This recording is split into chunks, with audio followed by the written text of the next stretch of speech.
So Nitin sir is an alumnus of NLU Jodhpur, and he worked with multiple national level law and trends brands, and so he'll be taking the current affairs session today.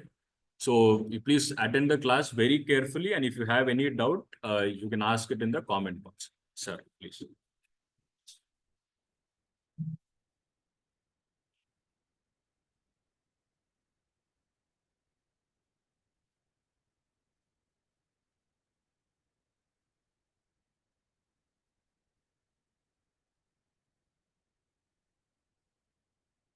Hi everyone. Hi, here also.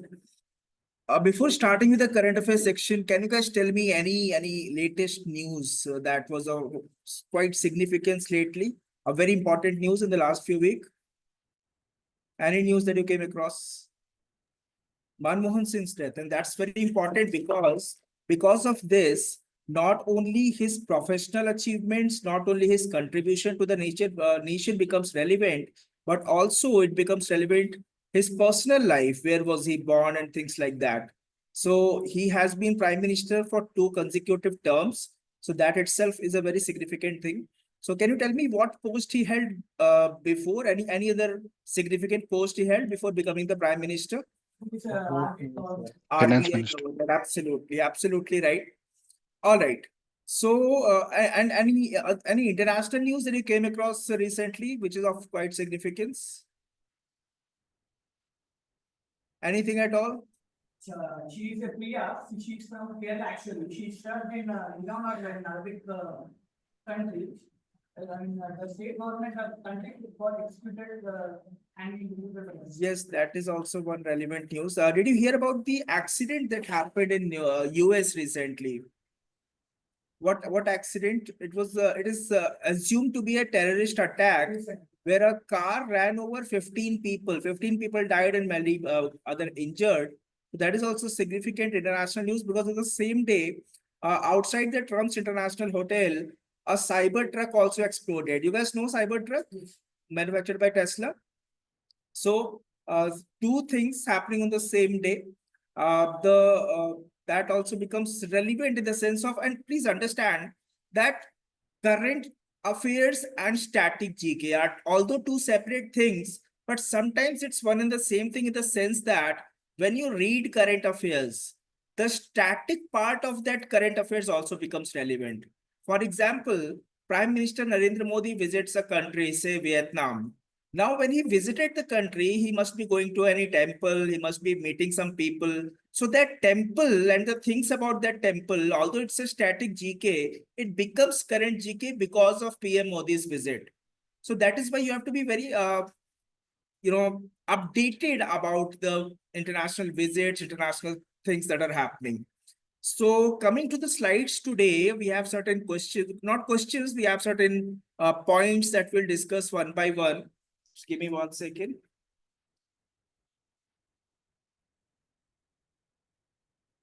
One second. Right. So starting with the first slide.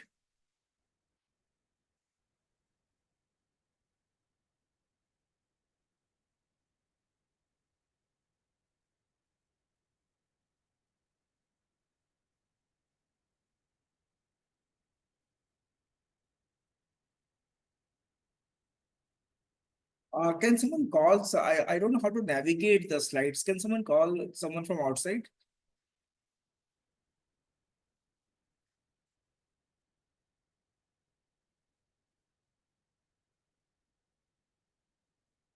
You can. How do I navigate the slides? You just have to click on the next Yeah, but it's not happening. one. I think you have to go in this mode. This is mouse. Okay. Achha, the pen tablet is stop working.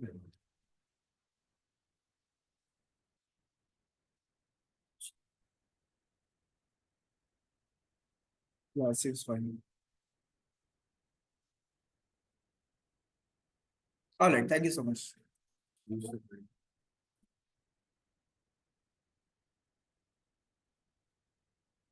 Right. Okay, so as you can see in the screen, there are some data. It talks about 18th India State of Forest Report. Now, as the name suggests, it is a report about the state of forests. Now, can anyone tell me who is the Union Environment Minister? Who is the Minister for Union Environment? His name is Bhupendra Yadav, and please remember this because you will find a lot of things about environment, and every time anything of environment happens, of course, the Union Environment Minister will be either inaugurating it or giving an address or something like that. So, as per this report, the total forest and tree cover in India is 8,27,357 square kilometers. Of course, you do not have to remember the exact number, but it's good to have an idea so that you can see that the magnitude of it. So it represents 25.17% of country's geographical area. Yani the total geographical area of country, more than 25% is this total forest and tree cover. Maximum mangrove forests are in the state of West Bengal. Can anyone tell me the significance of mangroves? Mangroves forest, why is it important? Can anyone tell me how does it look like? Yeah, it's dense, but what's the speciality? How is it different from normal trees, if I can say? Huh?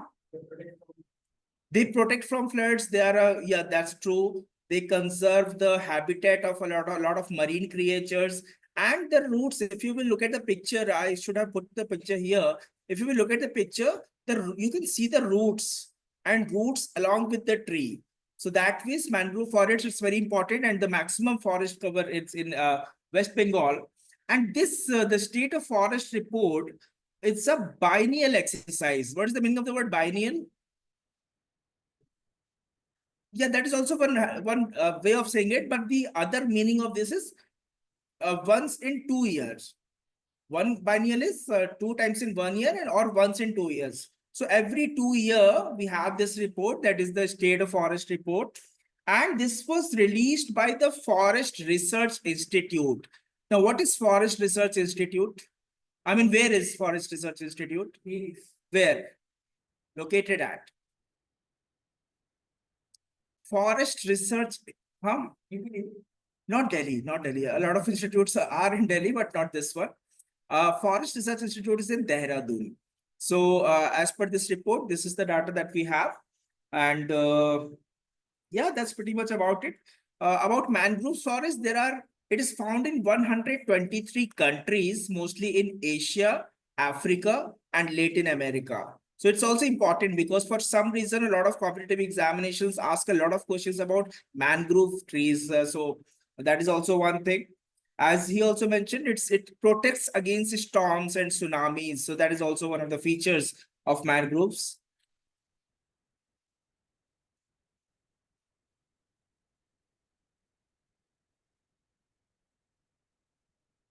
Okay.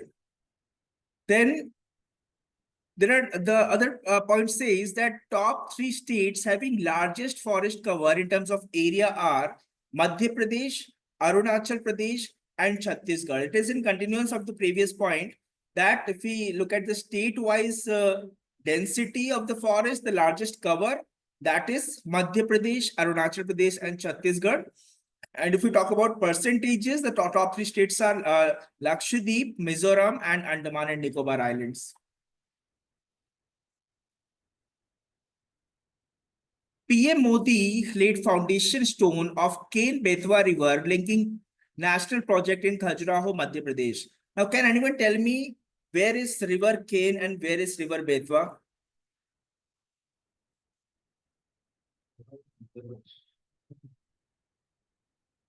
Where is Ken? As you can see, the Madhya Pradesh is written here. So at least one of the river has to be in Madhya Pradesh. Which one is in Madhya Pradesh? Ken is in Madhya Pradesh, Betwa is in Uttar Pradesh.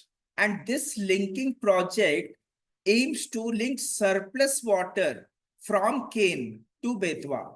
So whatever surplus water is there in the river Ken in Madhya Pradesh, the idea is to give it to Betwa. So that's why, and essentially, which reason they want to benefit is Bundelkhand.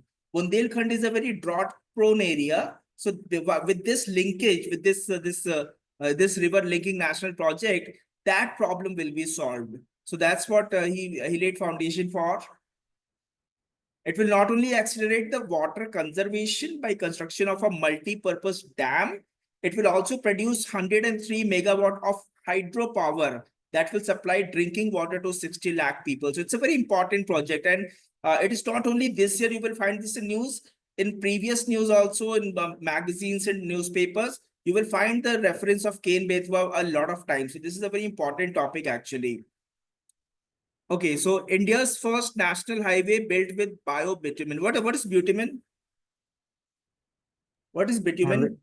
Chemical For what? What is its primary use? or dissolving the plastic bodies. Right. The most important use see bitumen it's like it's a dense dark black substance, and you must have seen it whenever there is a construction of road, whenever there is construction of highway, the tar that you see, that is bitumen, but that is not biobitumen. Now today here we are talking about first national highway which is built with biobitumen. So this is very important, that biobitumen, we are not using the traditional industrial applications, but also we are using making sure that it is environment friendly. So that is biobitumen. So biobitumen essentially is petroleum free alternative to the traditional bitumen that we talked about. The same word we can call also asphalt also. Asphalt, exactly. It is also known as asphalt. So not the biobitumen, but the traditional bitumen is also known as asphalt. Absolutely. India's first statewide census will be held in Andhra Pradesh.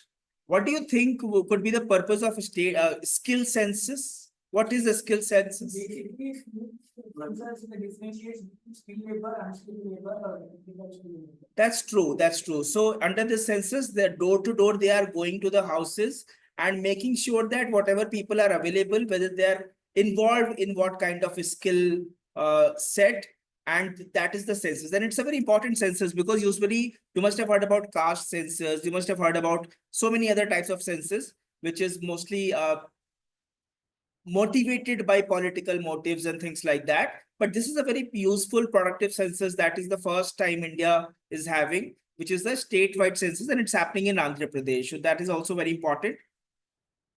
Uttarakhand becomes the first state in the country to implement a dedicated yoga policy. Now, see, Uttarakhand, acha, what is the other name for Uttarakhand? In ancient time, Uttaranchal, Yeah, tell me. Ancient times or the other name for Uttaran, that. Uttaranchal, Not Uttaranchal, just Uttarakhand, the other name for that. Uttaranchal becomes the whole reason. Have you heard of Devbhoomi? Devbhoomi. Uttarakhand is also known as Devbhoomi. And this implementation of a dedicated yoga policy is after the successful completion of Ayush. Now, please tell me the full form of Ayush. Ayurveda. Just let me write it here. Hold on. Right. Okay. Ayush. Ayush. Now tell me A for Ayurved. Y is yoga, right? Y is yoga. U is Unani. Yes. U is Unani. S is. Okay, tell me H is simple.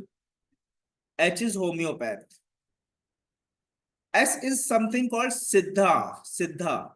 Siddha is also one of the traditional, healing techniques, just like the others. So Ayush, there is a ministry called Ayush that takes care of the complete thing.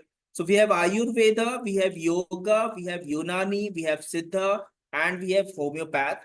And in following the same success suit, they have decided to do just 1 second. Right. So in the same suit, we have this Just a minute.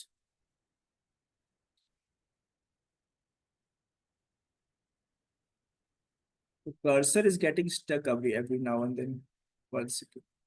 Right. So Uttarakhand, after successfully implementing the Ayush, we have now the this thing, a dedicated yoga policy.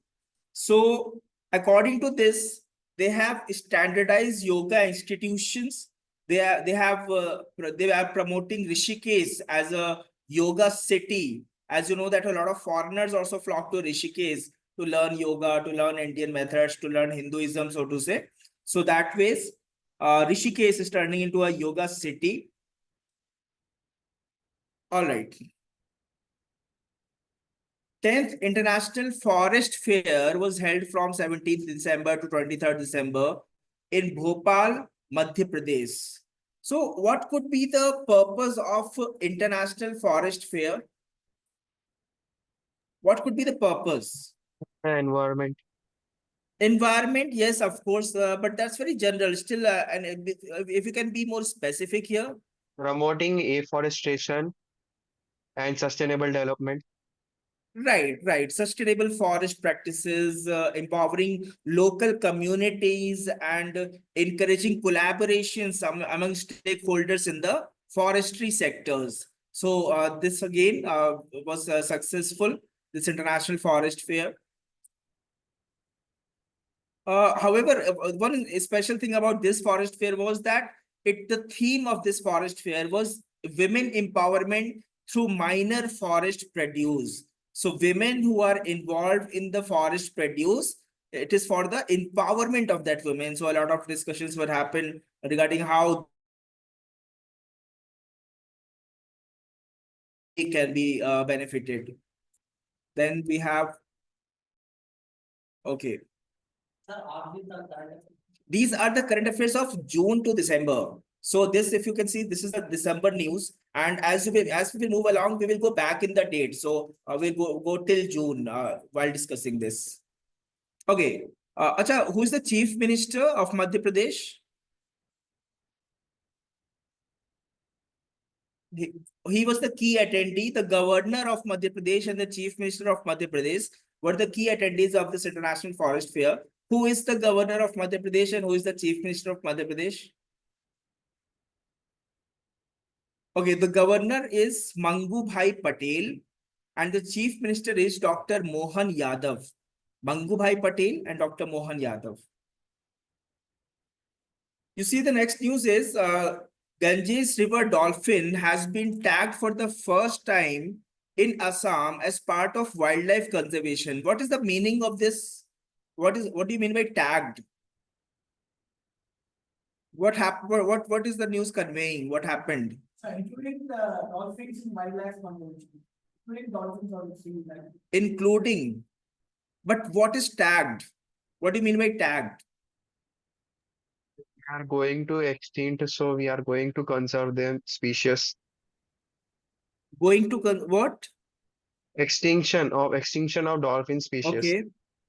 So what is tagged? It says that dolphin has been tagged for the first time in Assam as part of wildlife conservation. One person said included. One person said that to avoid extinction.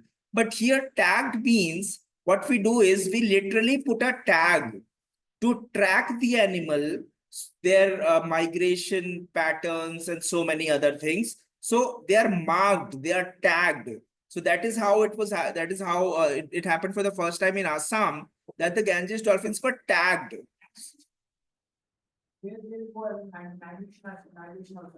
Yeah, so whether they will migrate, whatever their food habitat and everything, we can monitor it with the help of that mark, with the help of that tag, with the help of that identifier that we attach with the animal. So that is what the meaning of the word tagged is.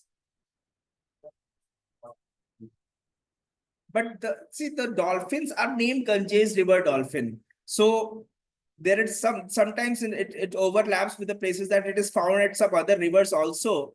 So whichever is the nearest river, you may find dolphins there also. It's the full name is Ganges River dolphin. It does not necessarily mean that they are only found in Ganga. So they often found in other linking rivers also.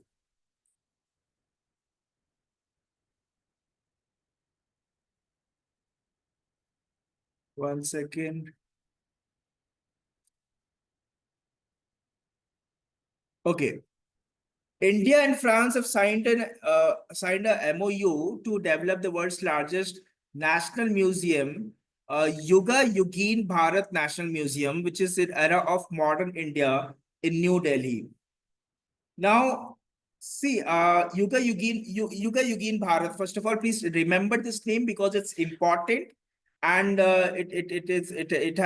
it's upcoming in New Delhi.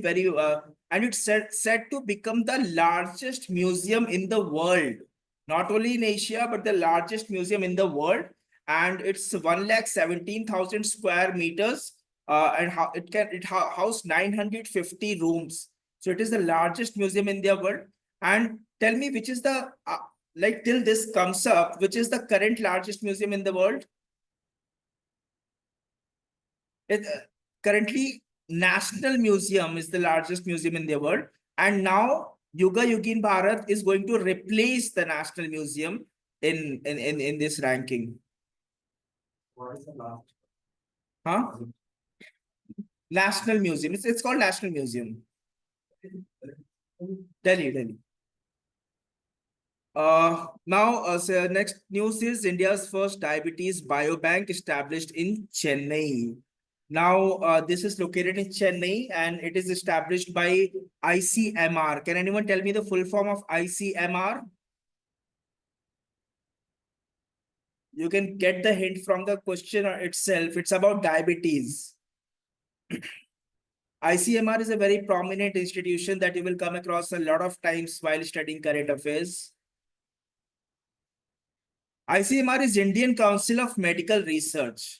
So Indian Council of Medical Research in collaboration with MDRF. MDRF is not very important. It's Madras Diabetes Research Foundation, but they collaborated and we have the first biobank which is established. So essentially the purpose of this collaboration is to collaborate, to collect, to store and distribute the biological samples to facilitate research on diabetes, because research studies have found that the diabetes is increasing, especially in the Indian population. So and different types of diabetes are increasing in different age groups. So to collect the sample, to research about it, that essentially is the purpose.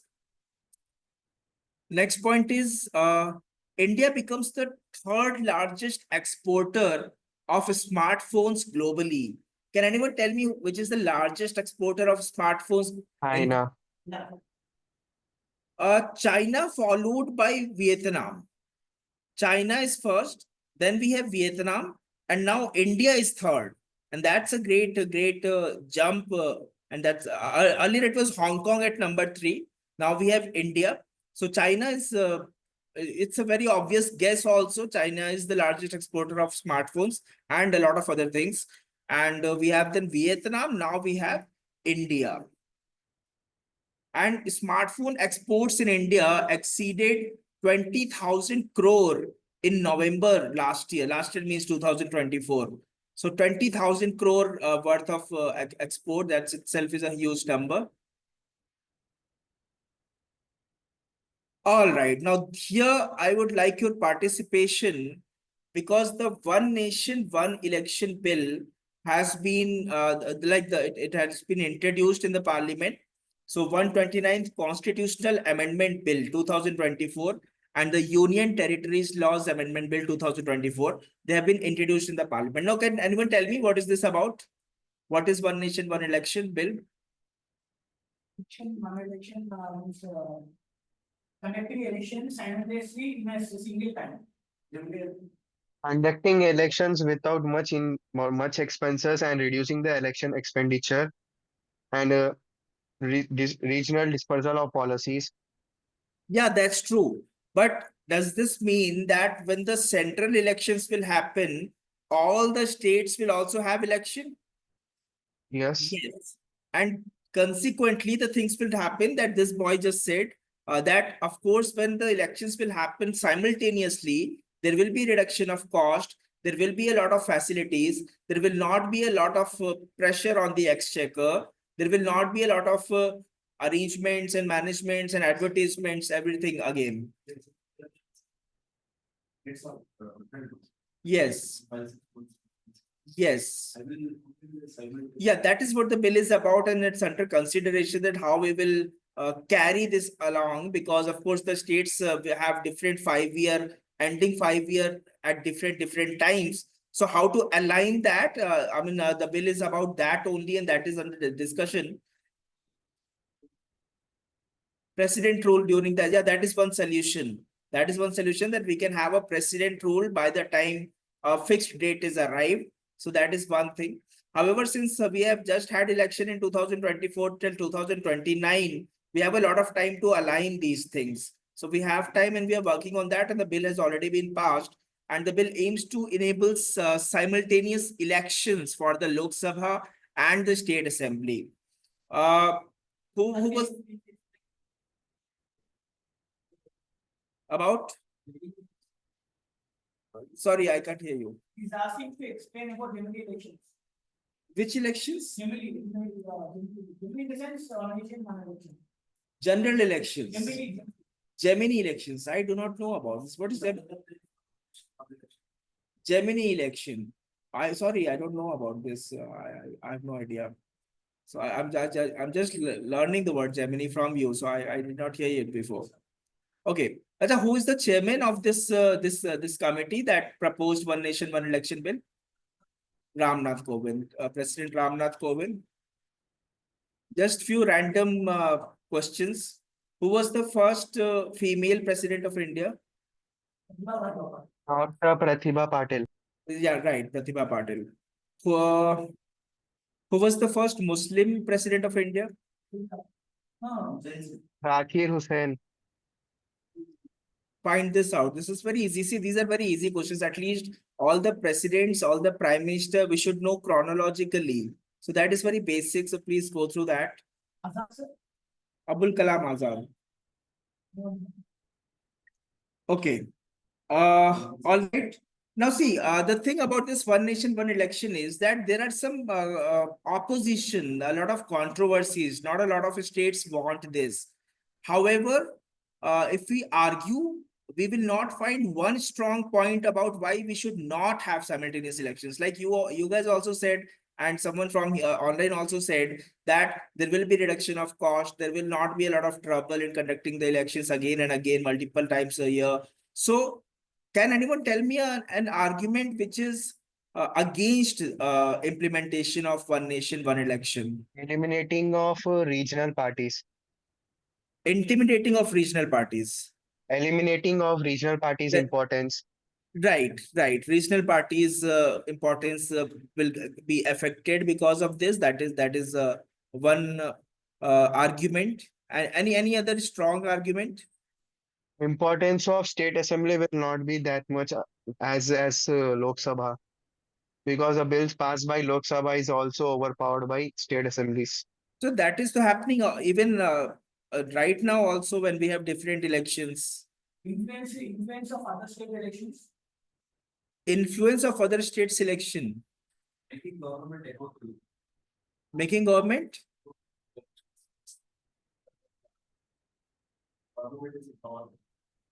See, There will be yeah. elimination of multi-party system. No, why would there be not a multi-party system? See, I'll tell you some little history about it. What happened is that in 1947, when the first time the government was formed under the leadership of Jawaharlal Nehru, it was not an elected government, of course, because the first election happened after 1950. So when in 1947, when Jawaharlal Nehru became the prime minister, the interim was not an elected government. The interim government lasted for 5 years. Now, the first general election in the country took place in 52. The first general election took place in 52. And for both Lok Sabha and the state assemblies simultaneously. So we started on the right foot the first general election and the state assemblies, everything happened simultaneously. Now the process continued for 3 elections, like from 1952 to 1967, we had one election. We had general election and we had all the state elections simultaneously. The problem happened because of Indira Gandhi. She ordered a mid-election, and after that, a lot of things got disaligned. So midterm elections and the toppling of the state government during the Indira Gandhi regime, it disturbed the whole process, and simultaneous polls became the biggest casualty. That means the simultaneous polls could not happen after that. So that is the history. So that means we have seen that it is possible to have a general election and state election simultaneously without any loss. In fact, Congress lost in one of the elections. So that means it is not that regional parties will be this is the argument that regional parties will be affected, but it might not necessarily be so, because we have seen it in the past, we have seen it in the history happening, and there is no such deal about it. So let's see what happens with the bill, whether it gets the president's assent or not. What is NHAI? National Highway Authority of India to introduce advanced route patrolling vehicles, Rajmarg Sathi, to improve highway safety. Now, please understand here that this thing, Rajmarg Sathi, it's a advanced technology, and it has well organized storage system for quick response to incidents and maintenance needs on the road. A lot of accidents happen, a lot of things happen. So with this Rajmarg Sathi, with the road patrolling vehicles, the help will be provided immediately, and a lot of things using the artificial intelligence also. It is very advanced technology. So that is what the NHAI has introduced in the road patrolling vehicles. These kind of vehicles will patrol the highways. They will patrol the highways and make sure that there is no mishappening, there is no accident as such. India to chair 68th session of United Nations Commission on Narcotics Drugs. Commission on Narcotics Drugs, CND. Now, this is a principal policy making body of the United Nations.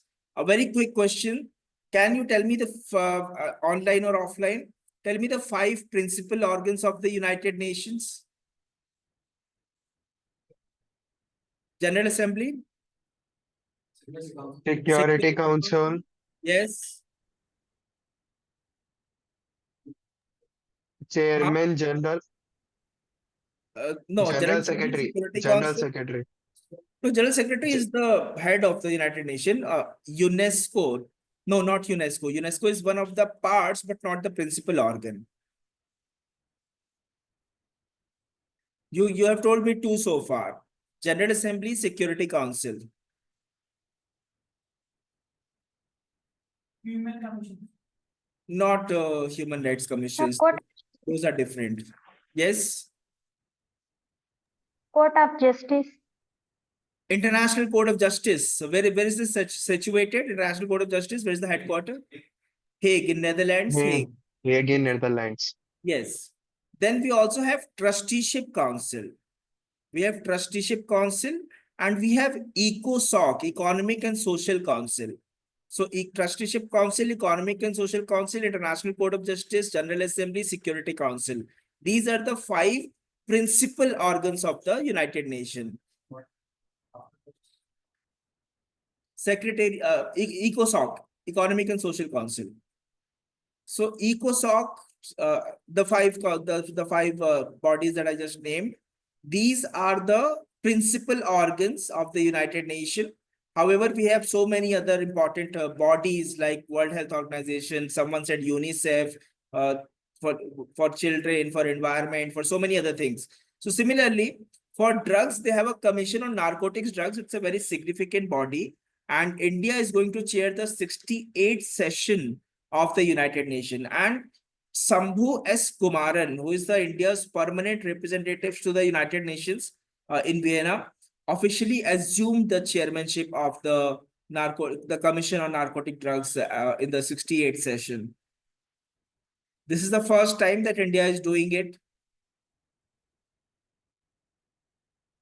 Chandigarh is the first state union territory to fully implement 3 criminal laws. Quickly tell me the names of the 3 criminal laws.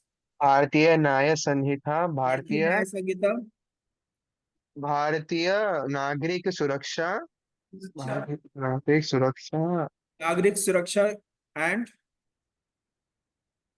न्याय संहिता, नागरिक सुरक्षा and भारतीय साक्ष्य संहिता साक्ष्य अधिनियम. साक्ष्य अधिनियम, Sakshya Adhiniyam. Now, Sakshya Adhiniyam has replaced which law? Evidence Act. And Nyaya Sanghita? PC, IPC, Nyaya Sanghita is IPC. IPC, Yes. And the third one, Nagrik Suraksha? CRP CrPC. CRPC. Now, please understand here. You tell me, what is the basic change in IPC and BNS? What is the basic difference? The principles are made on the Indian mindset, not on the colonial mindset.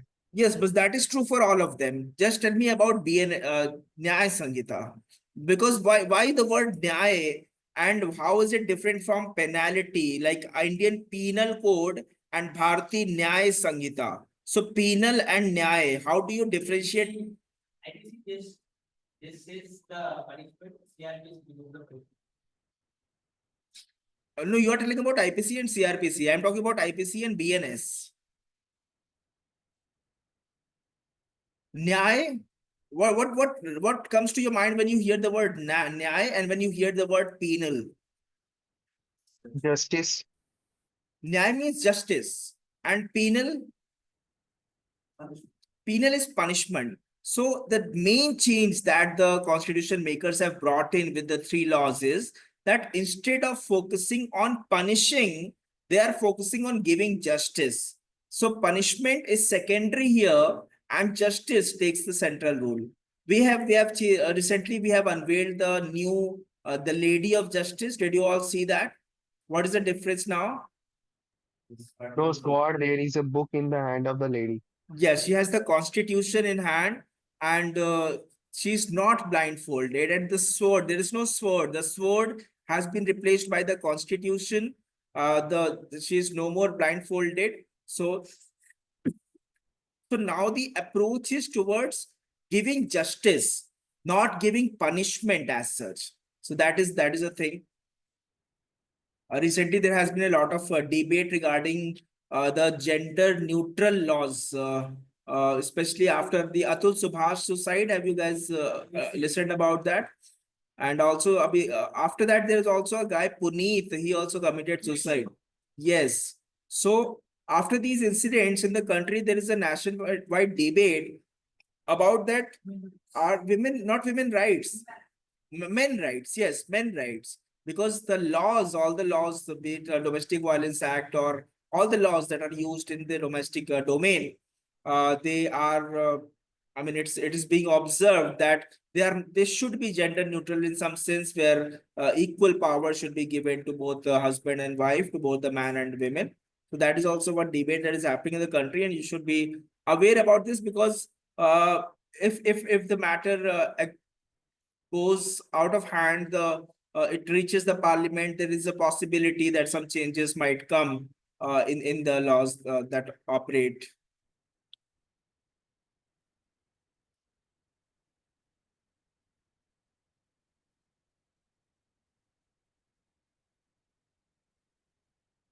Google has announced to set up India's first Google Safety Engineering Center in Hyderabad. Google Safety Engineering Center. Now, this is very important news, more so for Hyderabad, because it will be the Google's second energy center, safety engineering center in the Asia Pacific region. There is one more in Tokyo, but this is the second in the Asia Pacific region. And this will be the 5th Google Safety Engineering Center in the world.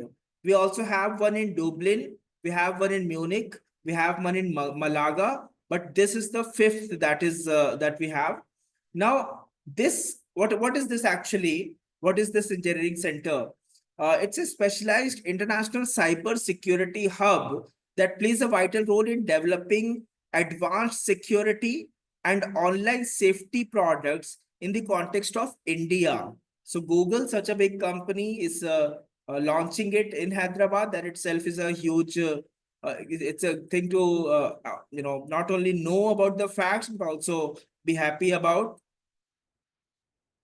West Bengal's tourism sector has received international recognition with UNESCO. What is the full form of UNESCO?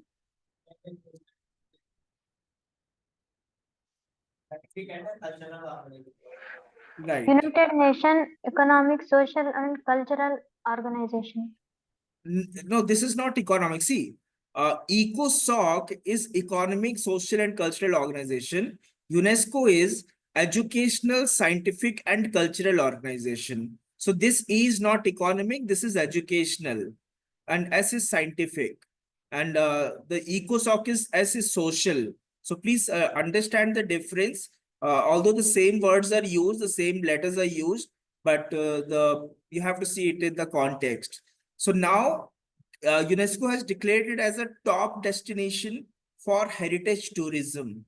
Now, heritage is something that is of value from past years, from a lot of years. So that is of sentimental value, historic value, that tells a story about the past. So that ways we call it heritage. Acha, why? Tell me the areas where West Bengal could have this kind of heritage. Why West Bengal got the UNESCO recognition? West Bengal is the first capital of India, independent India. Yeah, but that is not the reason. See, if you to be declared a UNESCO heritage, you have to have something of global significance, not only about India and Indian region. So we have a lot of growth in religious heritage and tea tourism. Tea tourism. So you will find a lot of tea fields, tea estates in there, and we also have religious tourism. In religious tourism, we have Dakshineshwar and Kali Ghat temple that are gaining a lot of prominence in the West Bengal, and we also have a lot of pilgrims and a lot of heritage tourists coming to the West Bengal. So looking at all these things, the UNESCO has declared it a top destination for heritage tourism. There is also an under construction Jagannath temple at Digha, which is expected to attract a lot of other tourists. 59th All India Director General of Police and Inspector General Conference was held in Bhubaneswar, Odisha on November 29th to 30th. See, I told you earlier we were looking at the news of December. Now we have come to November. And as we are progressing, we are going back in date. Not every news, but all the relevant news that is important. Okay. So one more thing. Have you heard of Kumbh Mela? And have you heard of and have you heard of Ganga Sar Mela? Ganga Sar Mela is in West Bengal again, because we were talking about the tourism in West Bengal. It is one of the largest pilgrimages, just second to Kumbh Mela. Kumbh Mela is of course the largest. After Kumbh Mela, we have Ganga Sar Mela, which is an important religious gathering in West Bengal. Then we have this All India Director General of Police and Inspector General Conference. This talk, of course, I mean, in this conference, they talked about terrorism, counter-terrorism, left-wing extremism, coastal security, economic security, immigrations, and all the security related issues. Because as the name suggests, it's for the police. One of the important things that was discussed in the 59th conference was the use of artificial intelligence and how the cyber criminals are using artificial intelligence. You must have seen a lot of softwares that can clone your voice, absolutely your voice. You just speak it once, it will record it, and whatever you will type, the same your voice, you can say things. So that is useful for marketing, that is useful for a lot of things. But cyber criminals are using that to play with the people's sentiments and extort money. So they will put on the phone in your voice, they will call your relatives and they will ask for money or something like that, or they will give some news that might not be the true news. So that ways, this is becoming a very huge issue, and that is why the 59th All India Director General of Police and the Inspector General Conference laid great emphasis on the AI and the deep fakes, also the editing of images and everything to make it look real. We have first modern self-sustaining Gaushala with a state-of-the-art compressed biogas plant, and this was inaugurated in Gwalior in Madhya Pradesh. See, this Gaushala is called Adarsh Gaushala. It's called Adarsh Gaushala, and what is biogas? Biogas is made up of biodegradable. Cow dung and the biodegradable things. Yes, right. There's nothing much here. First all women battalion at the CISF.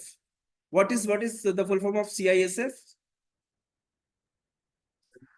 Central Industrial Security Force. Yes, absolutely right. Central Industrial Security Force. So now we have a all women battalion. Usually you must have observed that women are not given the front role in the army or even in the navy. But we have the all women battalion force here. Now the Union Ministry of Home Affairs has approved the establishment of the first all women battalion, which is aimed at enhancing women's role in the central forces. And this has been a preferred choice for women, constituting over women, especially in the army, have over 7% of the force at present, which is a very low number, but still it's increasing with multiple reforms. Guru Ghasidas Tamor Pingla Tiger Reserve in Chhattisgarh, designated as the 56th Tiger Reserve of India, and Ratapani Tiger Reserve, designated as 57th Tiger Reserve in India. Tell me, which is the most important national park for lions? Lions, Gir in Gujarat for lions. So we have tiger reserves. We have it is this. Where is this Guru? Where in Chhattisgarh? It is located in the northern part of Chhattisgarh, bordering Madhya Pradesh and Jharkhand. And it is the third largest tiger reserve in the country after Nagarjun Sagar Srisailam tiger. We have not very far in Andhra Pradesh, and Manas Tiger Reserve in Assam. So in Assam is the largest Manas Tiger Reserve. We have Srisailam in second number, and now we have this Guru Ghasidas Tamor Pingla Tiger. And this where is this Ratapani Tiger Reserve? Which state? It's in Madhya Pradesh. It's in Madhya Pradesh, Raisen district of Madhya Pradesh.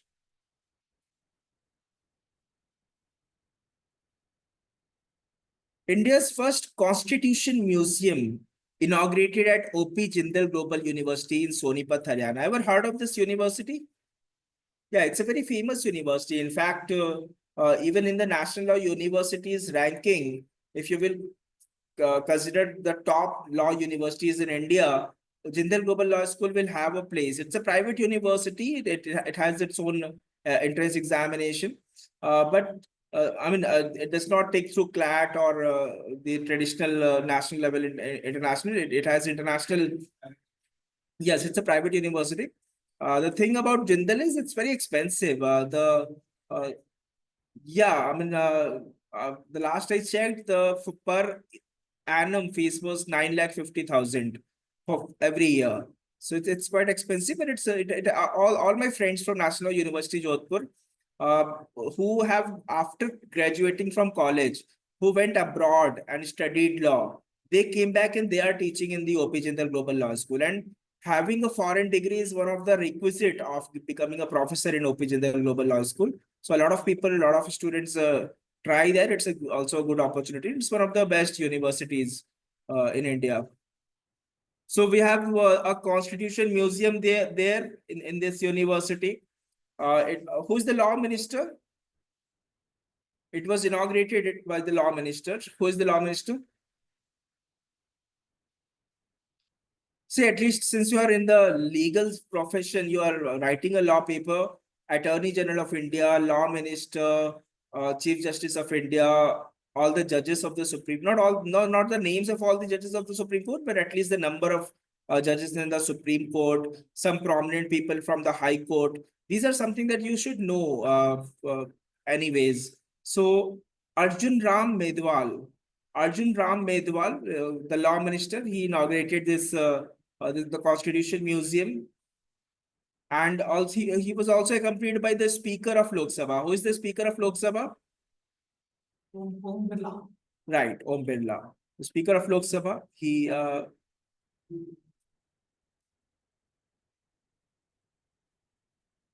okay, so yeah, what happened?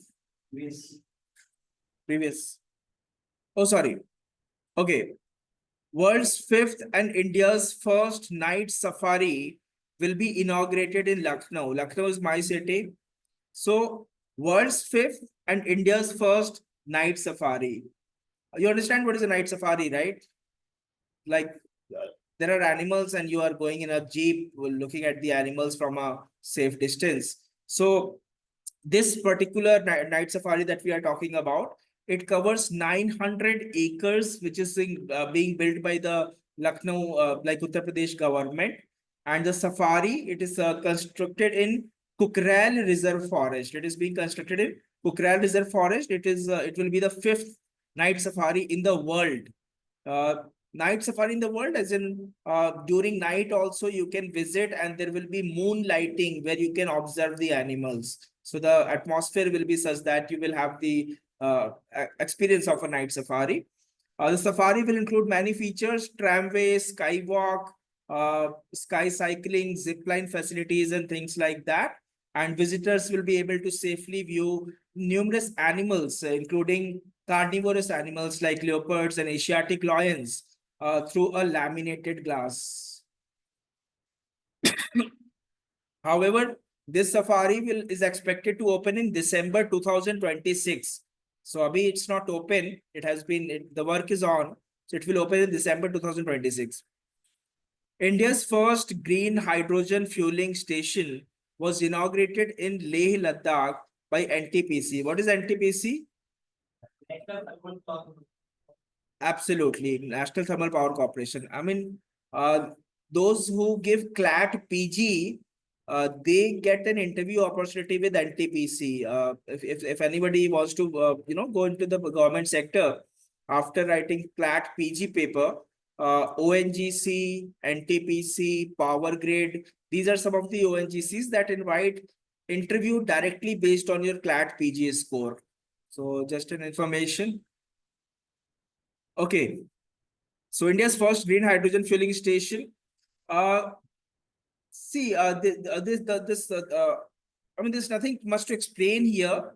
Green hydrogen means hydrogen again processed in such a way that it is it is beneficial to the environment, and that is being inaugurated in Leh and Ladakh.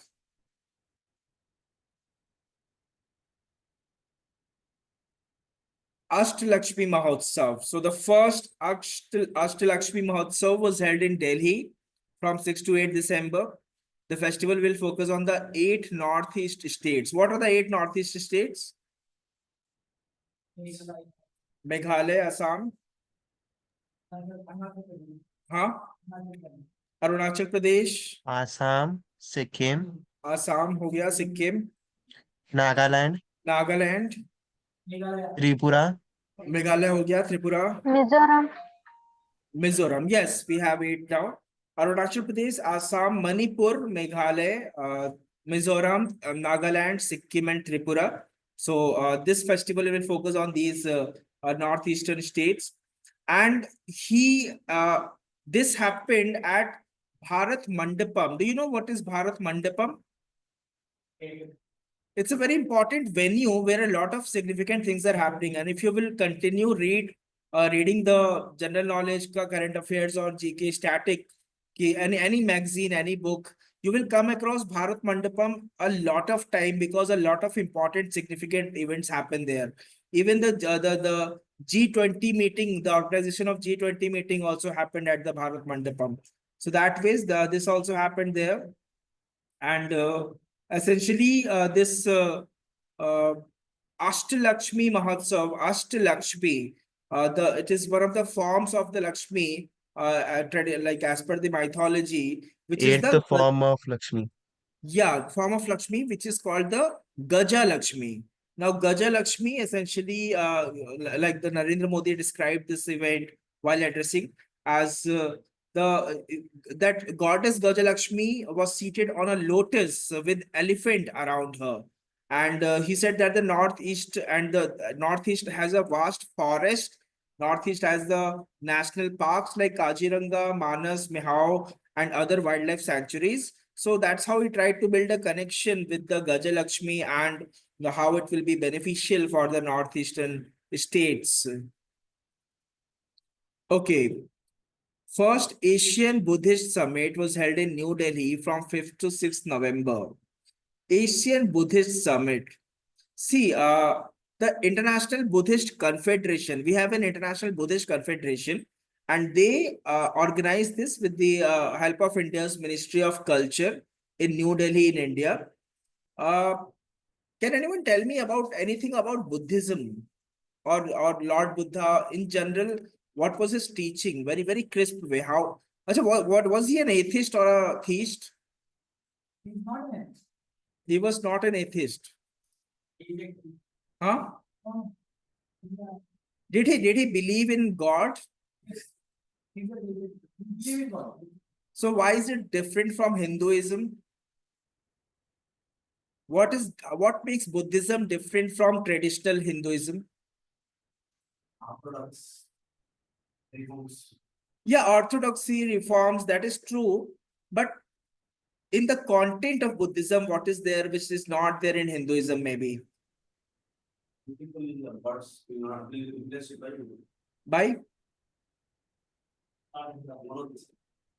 monotheism is also worshipping one God. But was Buddha worshipping any God? That is the question. They were the believer in peace. They believe in environment, Prakriti. Yeah, that is true. That is true. But that's very general. Uh, I'll tell you one thing. Like in Buddhism, if you will start with, I mean, in school, you must have studied the Eightfold Path, the Four Noble Truths. Those were the teachings of Buddhism. But that is also a very simplified way of telling a child what Buddhism is. Buddhism essentially meant not seeking God outward, but diving deep within. So God is not outside, God is inside, essentially, is the crux of the Buddhism. And how to find that God, that is how the Buddhism has evolved, giving so many teachings. One of the way you can find the God within as per Buddhism is asking, who am I? Because of course you are not your body, you are not your personality, you're none of the things that you think is you. So if you ask this question deep within, that my name is given by my parents, my body is not mine, who am I? Who is this person asking this question, am I? Once you find that I, that is when you are centered to your unique real being. So that essentially is Buddhism. Unlike Hinduism, Hinduism also has similar things in the Vedas, in the a lot of texts, but not exactly the way Buddha explained that. So that is there. So we had this the first Asian Buddhist summit, and this is also a good thing that the Asian summit is happening in India because giving diversity to the other religions. Buddhism is not even a proper religion, so to say, but giving recognition to other religions, that's a good thing. We have a rice ATM. It's called Annapurti Grain ATM. What is the meaning of the word Annapurti? Annapurti. What is Annapurna? The the goddess who gives the food grains. Yes, that is one way of saying it. Goddess of food, the goddess who provides food. Annapurna is the one who fulfills the need of your food. Annapurti. Pet So, भर जाना मतलब yeah, that is also one way of saying it. Fulfills your need to food. So, yes, Annapurti. Uh, all right. Can you name any important monument associated with Buddhism? बोध गया. Bodh Gaya, yes. Why is it? What is the significance of Bodh Gaya? The first place where Lord Buddha started meditation Where did he attain enlightenment? under the Bodh Gaya tree. Yeah, it's called Bodhi tree. Yes, Bodhi. right. And where was he born? Where was Gautam Buddha born? Where did he die? Tell me. Huh? Where was he born? Where did he die? Huh? He was born in. Was he born in India? Yes. Where is Lumbini?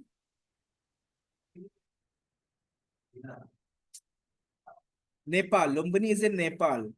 He died in Kushinagar. Kushinagar is in Uttar Pradesh. It is near Lucknow. So he died in Kushinagar. He was born in Lumbini in Nepal. So he was, I mean, that time there was no concept of Nepal as such. But yes, we had the complete landmass. Also, Buddhism goes long back, so we do not even know the correct geographical locations of that time. All right. So this Annapurti grain, this is also known as the grain ATM, which was launched in Odisha. It's a machine that dispenses food uh, rations to people with a valid PDS card. What is PDS card? Public Public distribution distribution system card. public distribution system card. So just like an ATM card, if you have your PDS card, it will dispense it can dispense 50 kg of rice within 5 minutes, and it is active 24/7. So that's how this is working. It's a really nice thing.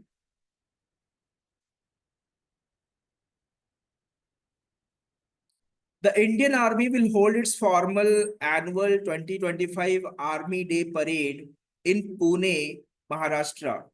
Acha, why is Army Day celebrated? Permission of lost army personnel. No, why? Acha, when is it celebrated? 15th January, it's written, right? So why only 15th January? What is the significance of 15th January to celebrate Army Day? Anyone? Independence of India India? before the making of constitution and amendments. Someone is saying before the making of Constitution of India. Subhash Chandra Bose. No, it is not related to that. See, India got independence in 1947. We became republic in 1950. The constitution was adopted on 26 November 1949. So where is 15th January coming in all of this? See, the answer is January 15 is commemorated as the Army Day to mark the occasion when General, who later became Field Marshal, General K.M. Kariyappa, heard his name? General Kariyappa? General Kariyam Kariyappa took over the command of the Indian Army from General Sir F.R.R. Butcher. Like, yeah, so he was the last British commander. The Butcher was last British commander.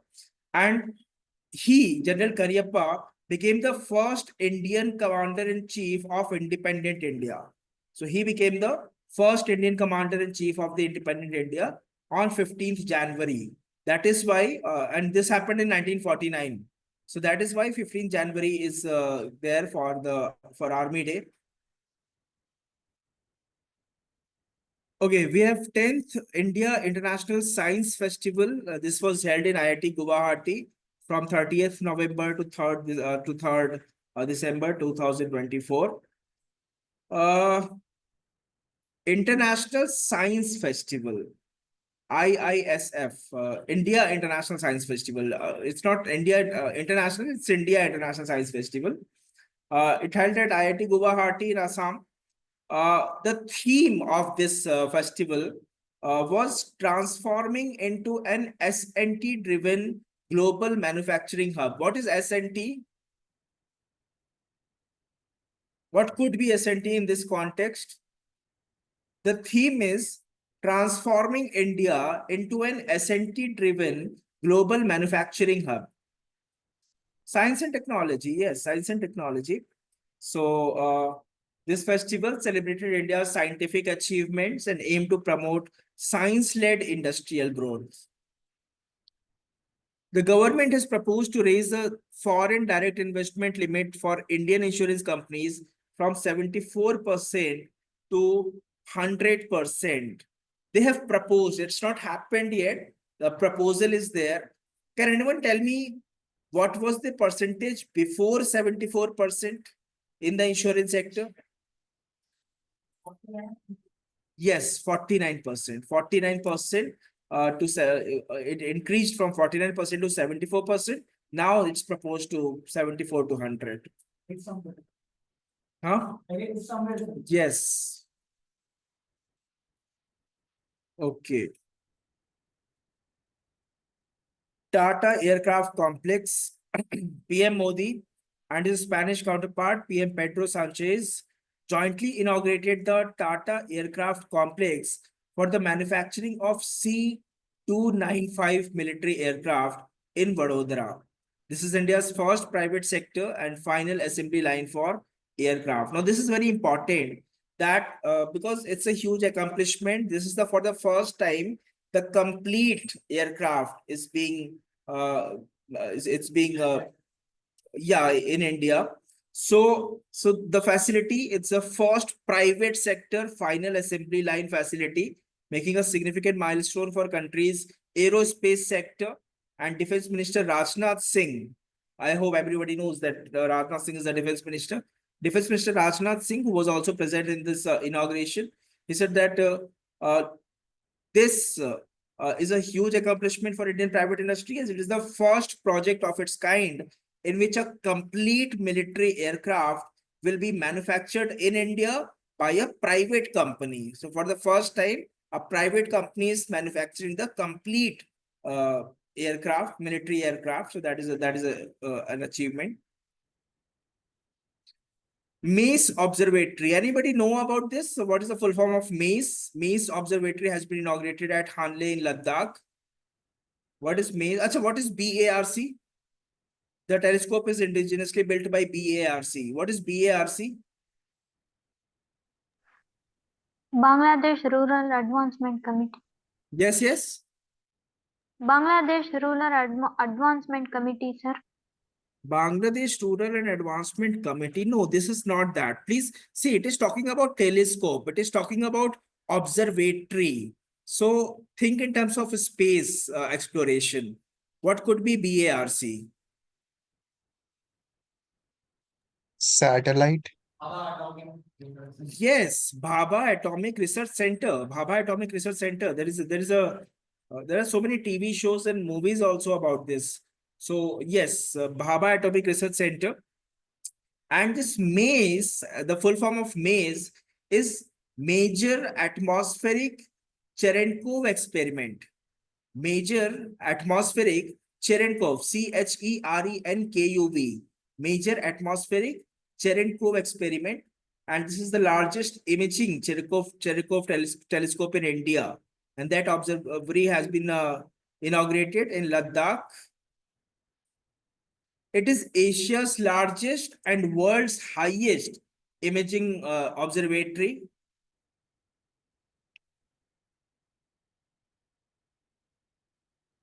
Mahakumbh 2025. Achha, why do we, when do we celebrate Mahakumbh? When do we, what is the duration?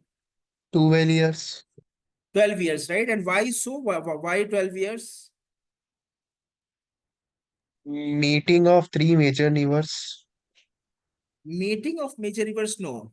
Prayagraj, and it was conducted at Prayagraj. Mahakumbh, yeah, you're right about the geographical aspect of it, but why 12 years? It is based on the Planets come in a one line. no, not all the planets come in a one line. It is based on the revolution of Jupiter. The Jupiter completes one revolution in 12 years, like in 12 Earth years. So that is why every revolution of Jupiter we have Mahakumbh. So uh, that's there. Third point is interesting. Prime Minister Modi has launched a Kumbh Sahayak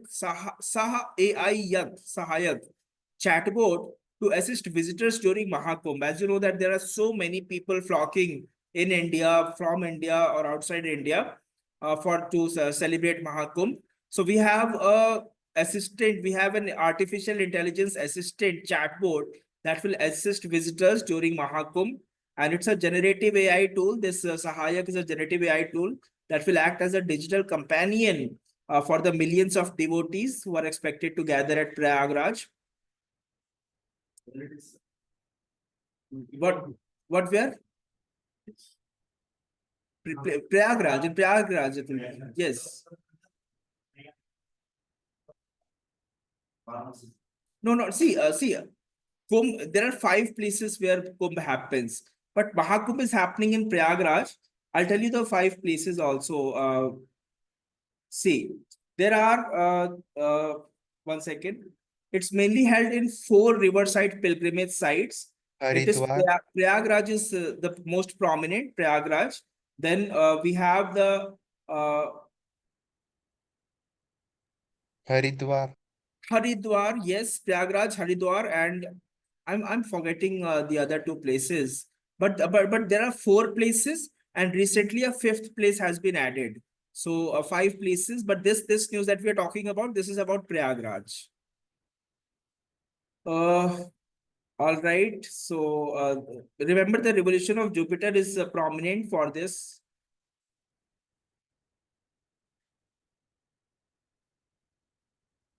India's first demonstration facility for biopolymers was established in Pune, making a significant milestone in the country's biotechnology sector. So, biopolymers, biobitumen, whenever we are doing anything with the traditional source, using the environment-friendly thing, it becomes an important news. So, biopolymers are essentially the polymers that are extracted from plants and microbes rather than from the petroleum. So the petroleum is the traditional source of polymers, but here we are using plants and microbes. So that is the polymer source. The primary source of polymers are renewable. Trachoma is a public health problem. Please tell me, what is trachoma? Which disease is trachoma? Which part of the body it affects? Eyes, right? So now, as per the World Health Organization, India has eliminated trachoma disease, and it's a bacterial infection which affects. It's written it affects the eyes. So right, so that's about trachoma. It's a bacterial infection that affects the eyes, and it is the leading infectious cause of blindness worldwide. But as per WHO, we have eliminated trachoma disease.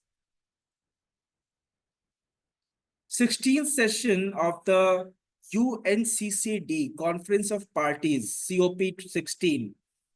Though the 16th session of the United Nations Convention to Combat Desertification was held in Riyadh. Achha, when was United Nations formed? 1991, 1991. 91. No, that's very late. It was formed right after the Second World War. When was the Second World War? 1946, sir. Yes, someone said 1946 for United Nations. When was the what was the duration for First World War? 4 Then years. 1914 to 1919. yeah, 14 to 19. Yes. And second, you said 1939 to 45. 39 to 45. Absolutely right. So what which body was created after the First World War?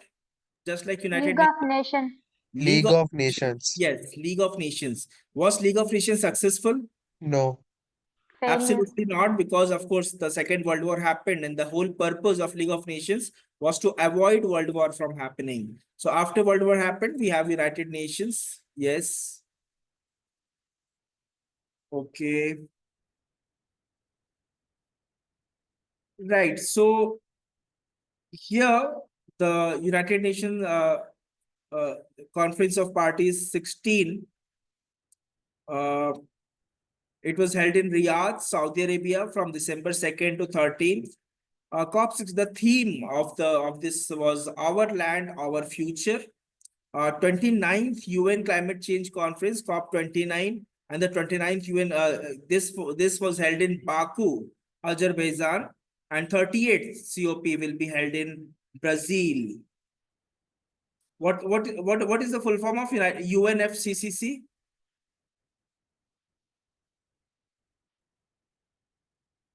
What is the full form of United Nations FCCC? Because for United Nations, no, not conference. Please understand why I'm asking this. Because UNCCD is one of the three Rio conventions, along with UNFCCC and CBD. So what is UNFCCC? UNFCCC is United Nations Framework Convention on Climate Change. United Nations Framework Convention on Climate Change, and CBD is Convention on Biological Diversity. So UNCCD, UNFCCC, and CBD, these three together are the Rio Conventions, the part of Rio Conventions. The COP, which is the Conference of Parties, is the main decision body of the United Nations, like UNCCD's 197 parties, which includes 196 countries and the European Union.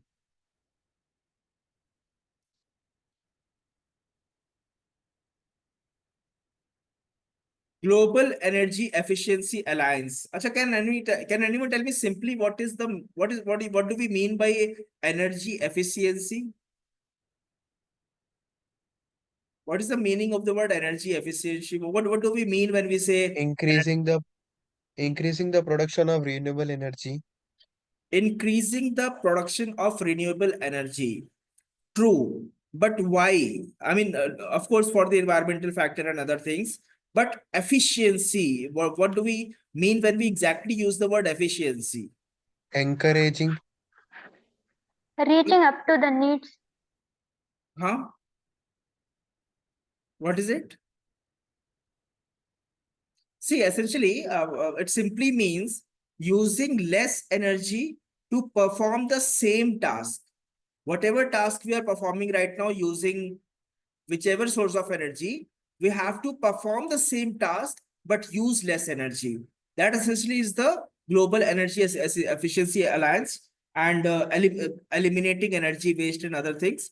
So the UAE has launched an ambitious initiative to establish Global Energy Efficiency Alliance during the Conference of Parties 29 in Azerbaijan. So essentially, we have COP28, we have COP29. In this initiative aligns with the UAE convention from COP28.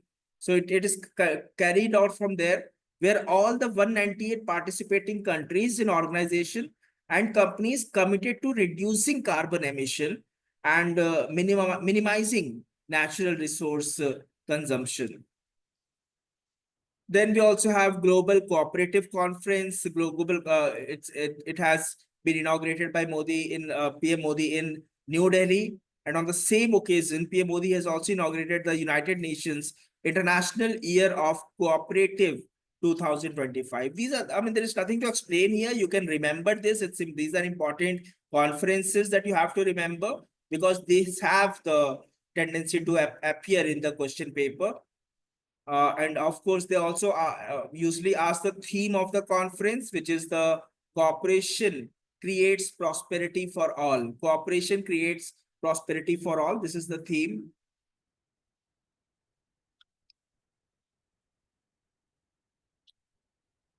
We have two cyclones here, Cyclone Remal and Cyclone Asna. Cyclone Remal was formed over Bay of Bengal in May 2024. As you can see, we are going back in the date as such. So this is the news of May 2024. And this name, which is also very important. Usually the competitive examinations ask that who gave the name. So this name was given by Oman, and this impacted West Bengal and Bangladesh. Similarly, we have Cyclone Asna. It is formed over Arabian Sea in August and September 2024. The name was given by Pakistan, and it impacted run of Kutch in Gujarat and Pakistan. So both is important. Remal, name given by Oman. Asna, name given by Pakistan. Remal impacted West Bengal and Bangladesh. Asna impacted run of Kutch and Pakistan.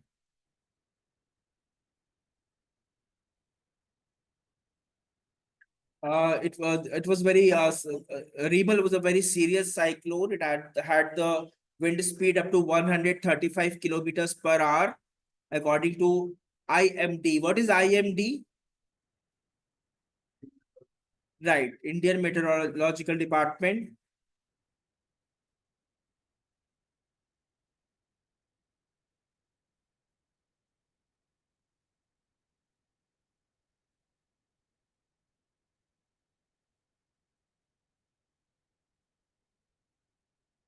Similarly, these are things to remember. There is nothing to explain here.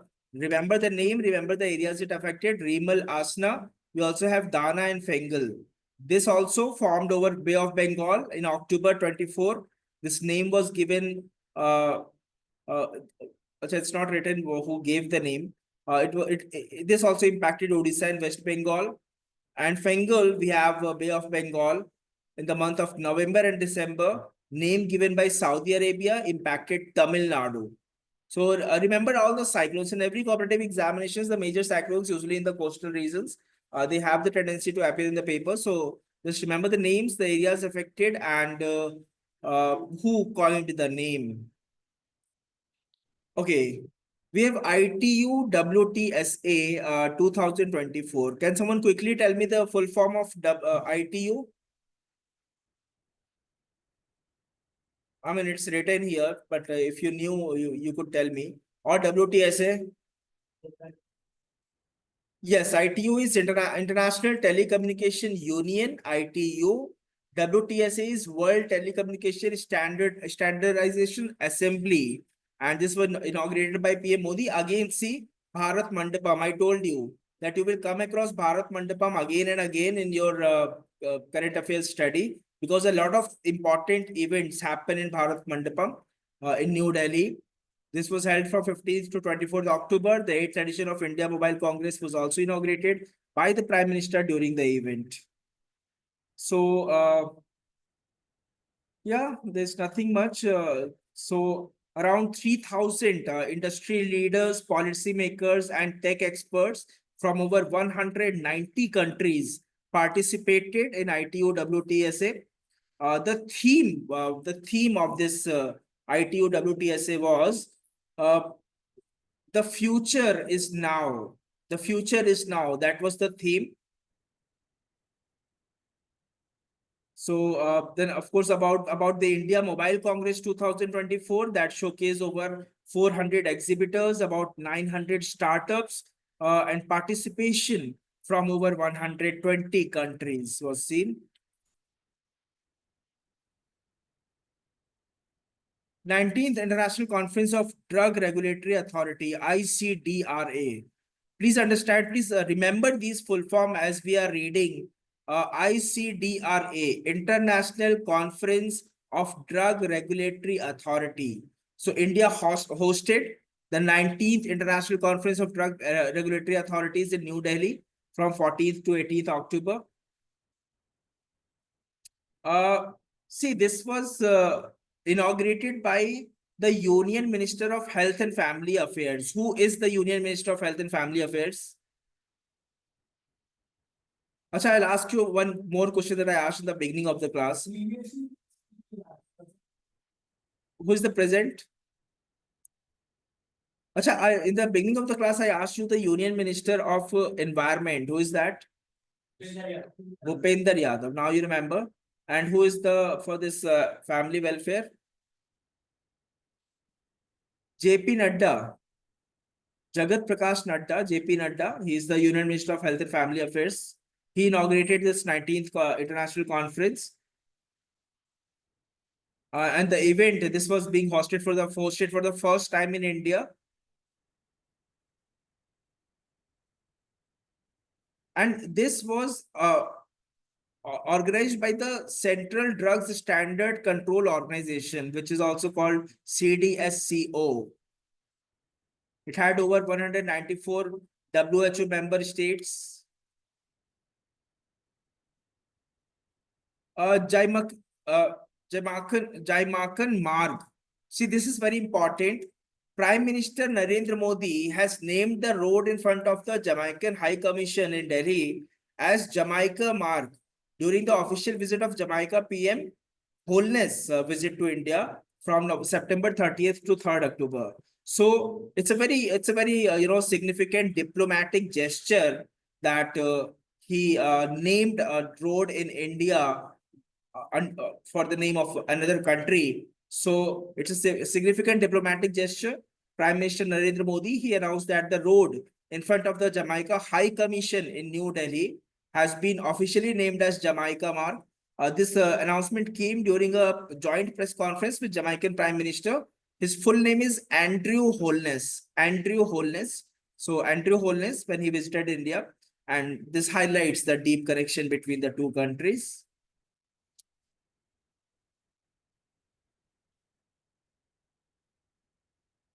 Just give me 1 second.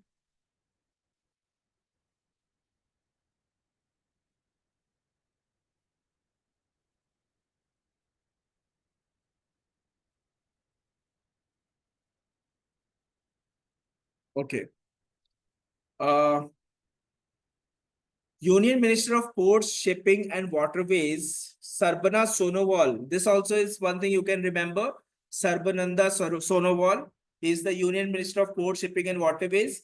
He launched Cruise Bharat Mission. Now, can anyone tell me what could this be about? To increase the luxurious ships and people capacity in the ships. Yes, it is essentially to promote the tourism. Cruise tourism, and it has seen significant jump in the last few years, and the aim is to make it further, grow it further. So cruise tourism, so that people use cruises for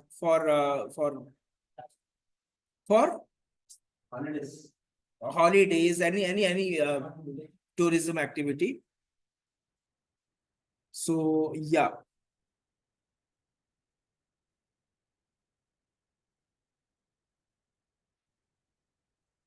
So then we have Namo Bharat Rapid Rail. Have anybody ever heard this Namo Bharat Rapid Rail?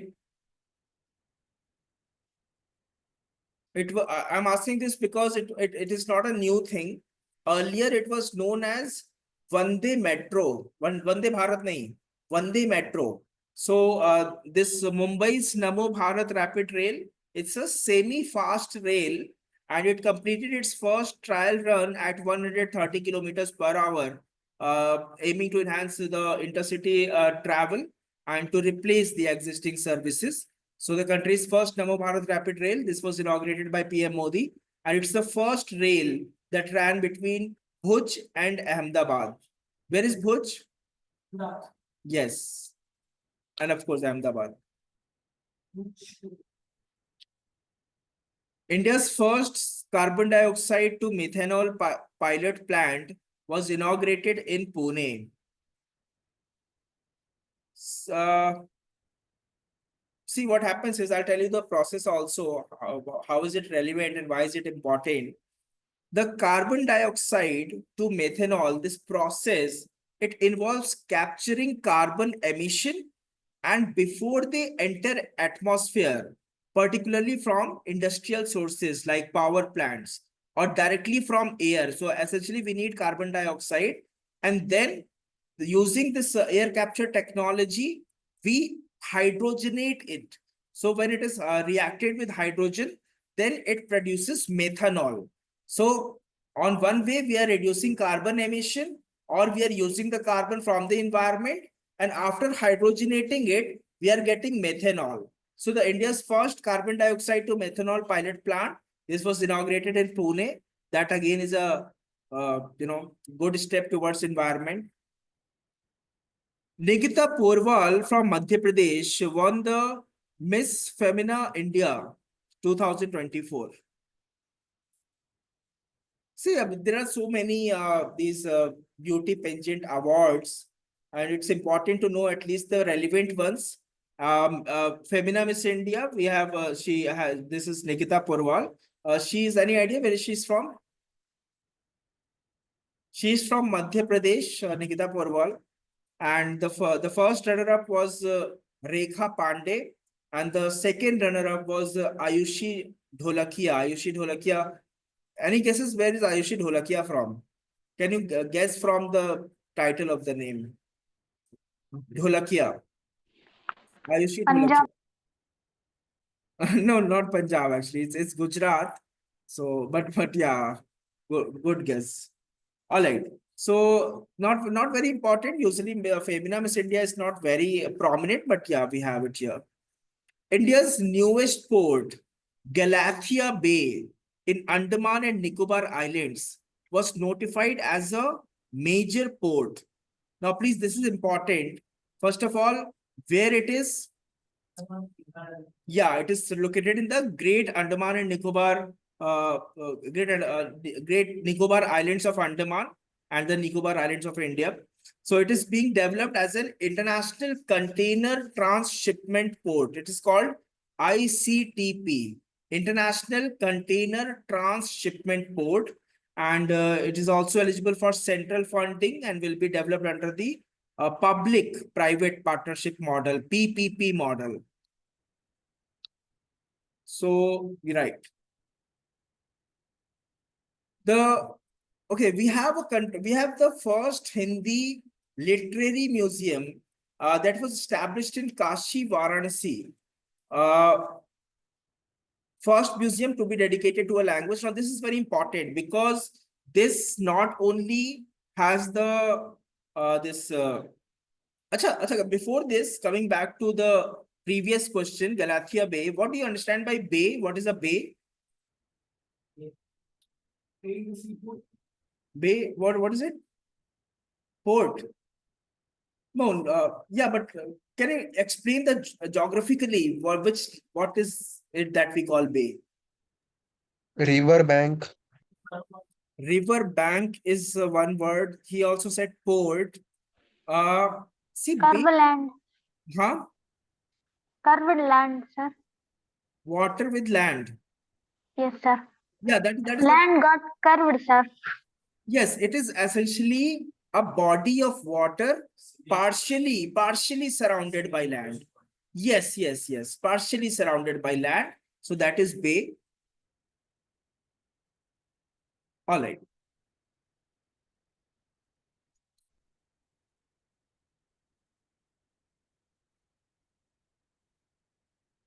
Okay, so we have the Hindi Literary Museum in Varanasi. So again, it's just a museum. There is nothing much to discuss here. You just remember the name. And it is a museum is dedicated to a language. Yeah, that means Hindi language. It's Hindi literature. So all the books written by the Hindi writers is there. 78th Independence Day 2024. Har Ghar Tiranga campaign was held. I mean, in this Independence Day, that is August 2024. We had Har Ghar Tiranga campaign. What happened in Har Ghar Tiranga campaign? Right. So, and Vande Mataram, these are very basic trivia that you already know, that who wrote Vande Mataram? Bankim Chandra Chatterjee. In which novel was it written? Where is written? Where is Vande Mataram written? Anand Math is written here. Anand Math, written by Bankim Chandra Chatterjee. This year's theme of the year 2024 was Viksit Bharat. Viksit Bharat. And this was the 78th Independence Day. One more extra trivia is given here. National flag is designated by Pingali Venkaya. Pingali Venkaya. Acha, when was the first time the national anthem was sung? When was it sung for the first time? 15th August 1949. Huh? 15th August 1947. 15th August 1947? No. Acha, who has written national anthem? National anthem. Rabindranath Tagore. Rabindranath. Yes, Rabindranath Tagore. And First national anthem was designed by the national Azad Hind Force team. yeah, but Jan Gan Man. After independence, Rabindranath Tagore slightly changed. He changed slightly, but before independence, written by the Azad Hind Force. But the Jan Gan Man written by Rabindranath Tagore, when was it sung for the first time? In 1910. In 1910. Why? What was the occasion? Please find this out, because it's very interesting also, and a very basic question also. I'm not aware about the thing that you are saying that it was. Okay, that I'm not sure. But if we traditionally go by the knowledge that is portrayed, so written by Rabindranath Tagore, when was it sung for the first time? Try to find that out. All right. So yeah, and if we talk about acha, who, like, you will find a lot of trivia as far as this Independence Day is concerned, or any Independence Day is concerned, that you will also find the name of a person who wrote the Constitution of India, like completely written the whole Constitution of India. So that is also one person you can know the name of. Then you can find trivia like so many things. It was very happening when we achieved independence. So many players were there. So so many things that can be here. So here we are talking about the national flag that was designed by Pingali Venkaya. We are talking about the theme for the year 2024, which is Viksit Bharat. We are talking about Anand Math, the novel written by Bankim Chandra Chatterjee. The new things that are coming up is Har Ghar Tiranga campaign that happened this time. So these are some trivias that you should know about the Independence Day. PM Modi lays foundation stone of Vadhavan port in Maharashtra, Palghar district. Again, it's a port. What is a port then? What is a port? Where ships are parked and export or import of business are carried on through the seaways. Yes, absolutely. It's quite basic. So India's first airport to get net zero carbon emission status in Delhi is Indira Gandhi International Airport. Now, this is important and this is very interesting. That net zero, actually we achieved it before the commitment. We were supposed to achieve this by 2030, but in 2024 only we achieved the net zero carbon emission from the Indira Gandhi Airport. That is very interesting. All right, just 1 second.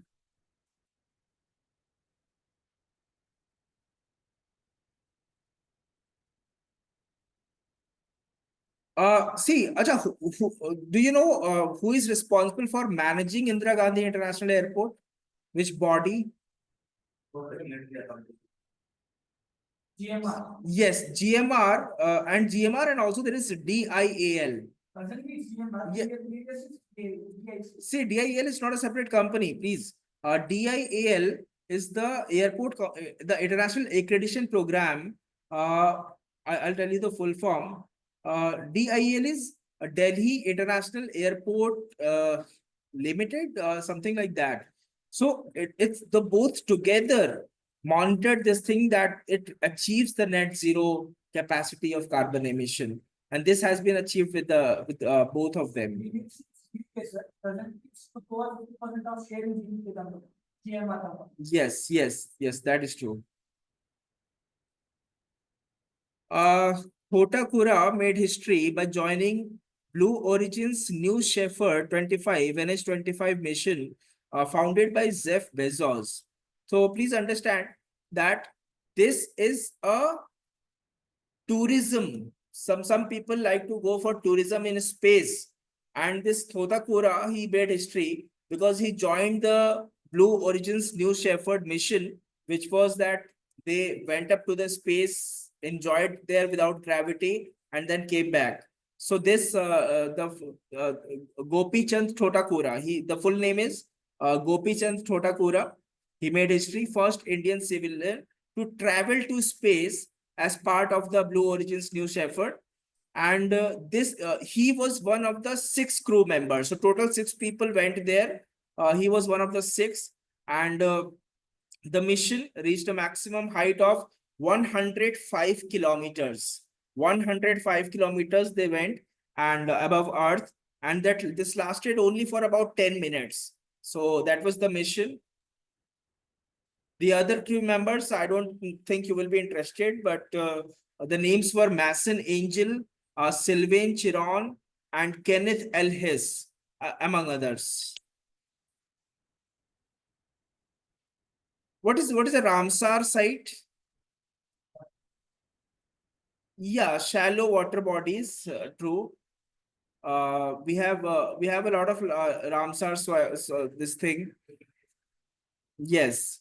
So the 3 sites, Nanjarayan Bird Sanctuary, Kazuveli Bird Sanctuary in Tamil Nadu, and Tawa Reservoir in Madhya Pradesh, they have been designated as wetlands of international importance, and the wetlands of international importance are known as Ramsar sites. So that is there.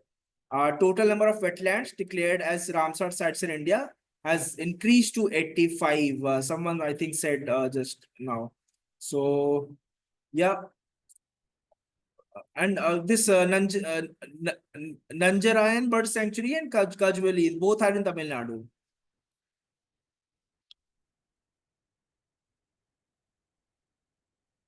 UNESCO World Heritage Sites in India. A new site has been recognized. Moidams of the Ahom dynasty in Assam were officially declared as India's World Heritage Site in the cultural category during UNESCO's 46th World Heritage Committee session in New Delhi from 21st to 31st July. Please understand here, Ahom dynasty. What is this? What is this site actually? It's a burial ground where dead bodies were buried, but it is very beautifully kept there. It is taken care of. It has not been disturbed over centuries. So it is now a World Heritage Site that UNESCO has acknowledged.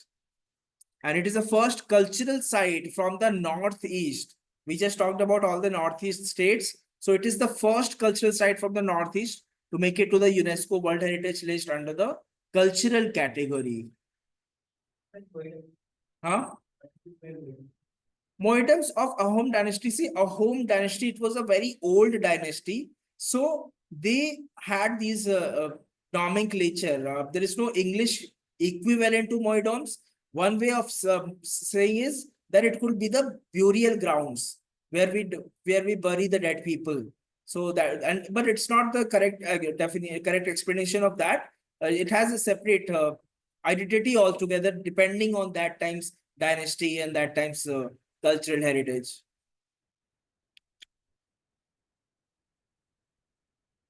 We have, there are 35 cultural World Heritage Sites in India, 7 natural World Heritage Sites in India, and 1 is mixed World Heritage Sites in India.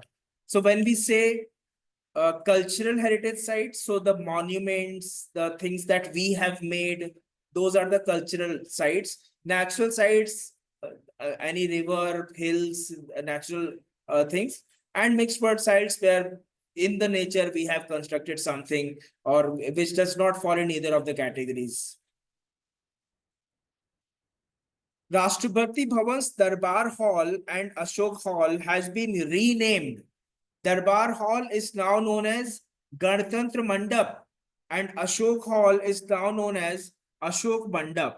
Have you observed that the whole of country is Indianizing? All the English names are getting replaced by Hindi names or some Sanskrit names that has any root with the Indian heritage, Indian culture. So we talked about Ayush ministry. That itself is a complete ministry that we talked about, and that also the planning commission has been replaced by the planning commission has been replaced by Niti which Aayog. Niti Aayog. yeah, what is the full form of Niti Aayog? National Institution for Transforming India. Right. Although the full form is English, but the acronym is such that Niti itself means planning. So that is a very good way of, having a connection with the country you are in.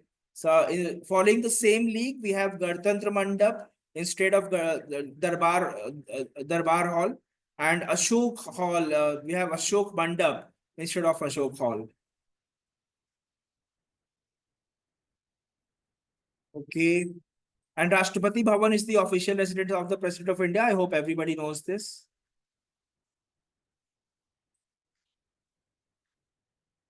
Operation Nanhe Farishte. Please remember this because it's easy to remember. Nanhe Farishte, what is this operation essentially? It's a mission which is dedicated to rescuing children in need of care and protection across various railway zones of the country by the Railway Protection Force. So the children who are being protected with this operation, and that is why it is known as Nanhe Farishte. So yeah, that essentially is. We don't have much time, I guess. The class is about to end. So I'll slightly go fast for the last few questions. Unless there is anything you want me to explain, please stop me. I'll explain it in detail. Otherwise, we just see what are the important and prominent news. So we have a global Indian AI summit, and this will be hosted by this New Delhi on 3rd and 4th of July. So again, try to remember this Global Indian AI Summit. The world's highest tunnel at Shinkula Pass. The world's highest tunnel will be constructed by BRO. The full form of BRO is Border Roads Organization. BRO, Border Roads Organization at Shinkula Pass. It is at a height of 16,580 feet. And the tunnel will connect the Himachal Pradesh to Ladakh. We also have India's first agri-export facility that will be set up at a port, Jawaharlal Nehru Port in Mumbai. Also, you tell me, look at this point and tell me, world's first high-altitude para-sports center was inaugurated in Leh, Ladakh. What do we mean by para-sports? Commando sports. No, not commando sports. Yes, people, you must have heard about Paralympics, right? So Paralympics, those and or para sports, these are by the disabled people, the people of special needs, the people especially able, differently abled is the word we use for that. So we have normal Olympics, and then we have Paralympics. So that kind of activities will happen in this high altitude para sports. This was inaugurated in Leh. The world's first high altitude para sports center is being built in Ladakh, and it will be a collaboration between the Ladakh Autonomous Hill Development Council and the Aditya Mehta Foundation. The NTPC inaugurated the world's first carbon dioxide to methanol conversion plant at its Vindhyachal facility in India. We have already talked about the conversion of carbon dioxide to methanol, and here the NTPC is inaugurating the first thing in Vindhyachal facility in India. 12th edition of the International Tourism Mart was held in Kaziranga National Park, Assam. 12th edition. See, Kaziranga is Assam. It is hosting the 12th edition of the International Tourism Mart. International Tourism Mart. It is organized by the Ministry of Tourism. Yeah, that's pretty much it. If you can remember, please see, there are so many informations that has been given to you. It's very hard to keep track of and to remember all of that. So it is highly recommended that you go through it. I hope the slides will be provided, or if you have noted it down. So go through it, because there is nothing much to explain as such, but more to remember here. And since these are current affairs, even it has news from December, November, September, some and little bit backwards. So try to keep these in mind. 9th International Gita Mahotsav was organized in Kurukshetra, Haryana. As you might be aware that Kurukshetra itself is a prominent location in the Bhagavad Gita, in Mahabharata. So that is that way you can remember that it was organized in Kurukshetra in Haryana. Tanzania has been selected as the partner country and Orissa at the partner state for the same purpose. Just like we have Ramoji Film City here, there is another film city coming in Greater Noida. So the Uttar Pradesh government, as you know, Noida, what is the full form of Noida? And Noida, the city Noida. What is the full form?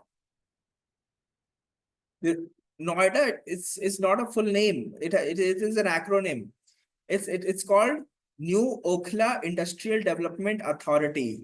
New Okhla Industrial Development Authority, that is Noida. So in Noida, we will have this film city, Yamuna Expressway Industrial Development Authority, and Bepu Project LLP, which is owned by the producer Boni Kapoor. You must be aware of this person, Boni Kapoor. And Ashish Bhutani will construct this film city in Noida. We have National Yoga Olympiad. Karnataka Governor Gehlot, he inaugurated the National Yoga Olympiad 2024 in Mysore, emphasizing yoga's role in Indian culture and its global significance.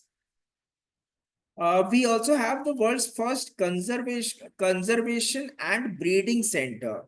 What do you mean by conservation and breeding center? What do you think happens here?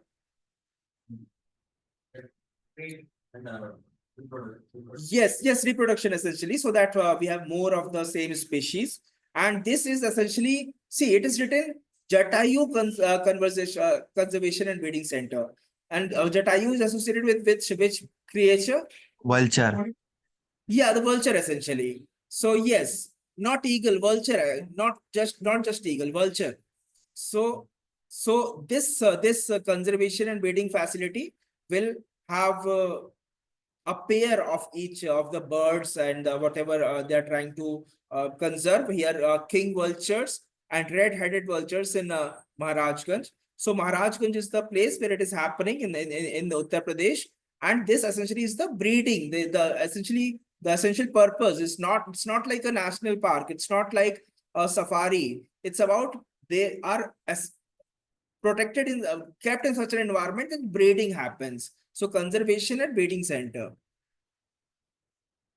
We have India's first quantum diamond microchip imager. So TCS, Tata Consultancy Services, they have entered as a strategic partnership with the Indian Institute of Technology, Bombay, to develop India's first quantum diamond microchip imager. Now, what is microchip? Microchip is a small type of particle which tracks. Essentially, are you aware of the concept of semiconductor? Semiconductor. Okay, so yeah, I mean, microchip is used in softwares. It is used in hardware. Sorry, and yes, what you are saying is also true. Microchip is also used in track the animals tracking. That is also one. I mean, see, it's a very common word. We use chip for a lot of words. Even our cell phone has this chip. We call the SIM also. We call it the SIM chip because it has that, and that is what the microconductor is. So essentially, in general, day-to-day speaking, anything can be a chip. Even you can use for animal tracking. You can use for so many other things. But here, what we are talking about, the first quantum diamond microchip. Here, the Tata Consultancy Services They have entered into a strategic partnership with the IIT Bombay to develop this special kind of semiconductors that will be used in the software. We have floating solar plant. The Central Railway has installed a floating solar plant of 10 megawatt power capacity in Igatpuri Lake, located in the Western Ghats. Can you imagine what is a floating solar plant? So the panels of the solar plant are in the water. So by yeah, they must be attached. Of exact mechanics I'm not aware of, but they are the solar plant itself is in the water. So hence the floating solar plant. And this is the first ever solar plant of Indian Railways. So this is for the Indian Railways. We don't have much time. It's already 7:30. Let me see how many things are left. We'll try to cover these in the next class because a lot is left. 1, 2, 3, 4, 5, 6, 7, 8, 9, 10, 11, 12, 13, I think they were up to the 14. Yeah, I think they were up to the June. up to June. So see, mostly it was from but yeah, but in the next class we can continue with the remaining slides and the new slides. That is one thing we can do. So before ending the class, if you have any questions, any specific questions regarding legal aptitude, legal reasoning, general knowledge, current affairs, anything in all, up to my online students also, offline students also, feel free to share if you have any questions at all. All right, if today you don't have any question, next time come prepared with a question that when I say question, I mean anything at all regarding the exam, regarding preparation, regarding maybe national or universities if you are interested, because I am from national university, so I have the whole network that I can share. So all right, so I'll stop the class here and we'll continue with this with the same slide in the next class. So thank you so much.